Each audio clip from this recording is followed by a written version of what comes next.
یہ ہمارا فرض ہے کہ ہم ایسوں کو قبول کریں اور ہم حق کی خدمت کے ان کے کام میں شریک ہوں۔ آج کے لیے ہماری پہلی تلاوت مقدس یوحنا رسول کا تیسرا خط، اس کی 5ویں تا 6 آیات مقدسہ۔ اے پیارے، جو کچھ تو ان بھائیوں سے کرتا ہے، اگرچہ وہ بالکل اجنبی بھی ہیں، یہ دیانتداری کا کام ہے۔ انہوں نے کلیسیا کے آگے تیری محبت پر گواہی دی۔ تو اچھا کرے گا اگر تو ان کو اسی طرح روانہ کرے گا جس طرح خدا کو پسندیدہ ہے، کیونکہ وہ اس کے نام کی خاطر روانہ ہوئے ہیں اور غیر قوموں سے کچھ نہیں لیتے۔ اس لیے چاہیے کہ ہم ایسوں کو قبول کریں اور ہم حق کی خدمت میں شریک ہوں۔ پاک کلام کے پڑھے اور سنے جانے پر خداوند کی برکت ہو۔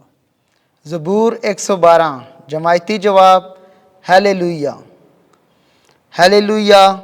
مبارک وہ آدمی ہے جو خداوند سے ڈرنے والا ہے، جسے اس کے احکام نہایت عزیز ہیں۔ اس کی نسل زمین پر طاقتور ہوگی، صادقوں کی پشت مبارک ہوگی۔ جماعتی جواب: ہیلیلویا۔ اس کے گھر میں مال اور دولت ہوگی اور اس کی سخاوت ابد تک رہے گی۔ وہ راستکاروں کے لیے تاریکی میں گویا نور طلوع ہوتا ہے۔ وہ مہربان اور رحیم اور صدیق ہے۔ جماعتی جواب: ہیلیلویا۔ سعادت مند وہ آدمی ہے جو مہربان ہو کے قرض دیتا ہے، وہ صداقت سے اپنے مال کی مختاری کرتا ہے۔ اسے کبھی بھی جنبش نہ ہوگی، صادق کا ذکر ابد تک رہے گا۔ جماعتی جواب: ہیلیلویا۔ خداوند آپ کے ساتھ ہو۔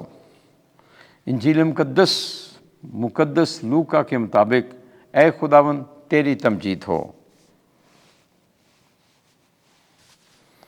18واں باب، پہلی آیت سے 8ویں آیت تک۔ خدا اپنے برگزیدوں کا انصاف کرے گا جو رات دن اس سے فریاد کرتے ہیں۔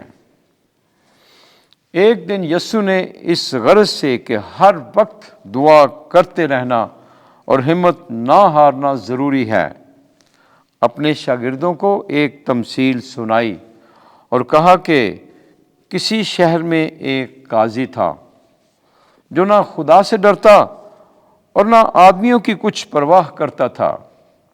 اسی شہر میں ایک بیوہ تھی جو اس کے پاس آتی اور اس سے یہ کہا کرتی تھی کہ میرے مدعی کے مقابل میرا انصاف کر۔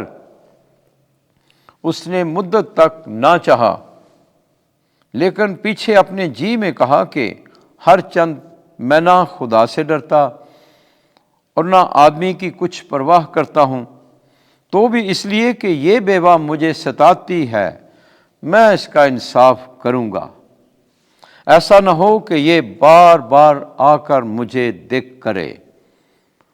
اور خداوند نے کہا کہ سنو، یہ بے انصاف قاضی کیا کہتا ہے، پس کیا خدا اپنے برگزیدوں کا انصاف نہ کرے گا جو رات دن اس سے فریاد کرتے ہیں، یا ان کے واسطے دیر کرے گا؟ میں تم سے کہتا ہوں کہ وہ جلد ان کا انصاف کرے گا۔ مگر جب ابن انسان آئے گا تو کیا زمین پر ایمان پائے گا؟ انجیل مقدس کے وسیلے سے ہمارے گناہ معاف کیے جائیں۔ اے مسیح تیری ستائش ہو۔